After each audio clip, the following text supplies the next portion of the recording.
Cloud isn't just a buzzword. 90% of companies use cloud services.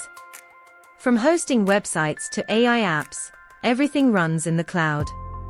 If you're a CS student or graduate, cloud computing is one of the fastest ways to become industry-ready and land high-paying jobs. Here's exactly how I learned cloud computing in 4 months, broken into phases. You don't need to learn everything at once. Stick to one provider like AWS or Azure, then expand. The trick is consistency. Practice every day, deploy real projects, and document everything on GitHub or LinkedIn. That's how recruiters notice you.